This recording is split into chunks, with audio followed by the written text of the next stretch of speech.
Katika tukio la kihistoria la pekee, viongozi wa mila wa jamii ya Kimasai wilaya ya Longido leo wamemsimika rasmi mkuu wa mkoa wa Arusha Mheshimiwa Paul Christian Makonda kuwa Laigwanani wa mila za Kimasai. Hafla hiyo imefanyika wakati Mheshimiwa Makonda alipokuwa akitembelea eneo la Sinya kushuhudia utiaji saini wa mkataba wa uchimbaji wa visima vya maji kupitia Mamlaka ya Maji Safi na Usafi wa Mazingira jijini Arusha AUWASA.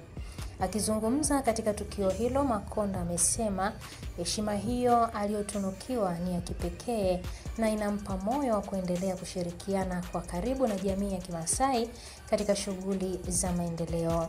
Kwa upande wao, viongozi wa kimila wameeleza kuwa wametambua juhudi za mkuu huyo wa mkoa katika kusukuma mbele maendeleo ya wananchi, hasa katika sekta ya maji safi na usafi wa mazingira.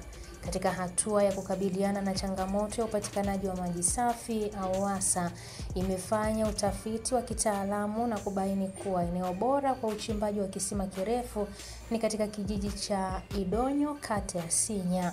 Visima hivyo ni sehemu ya mradi mkubwa wa kuboresha huduma ya maji safi na usafi wa mazingira kwa jiji la Arusha na maeneo jirani. Mradi huu unatarajia kuongeza upatikanaji wa maji kwa maelfu ya wakazi wa mkoa wa Arusha ambao kwa muda mrefu wamekuwa wakikumbwa na uhaba wa huduma muhimu. AUWASA inaendelea kushirikiana na viongozi wa jamii na wadau mbalimbali kuhakikisha kuwa huduma za msingi zinawafikia wananchi kwa wakati na kwa ubora unaotakiwa. Mimi ni Irene Nziku na hii ni Ambwene Media.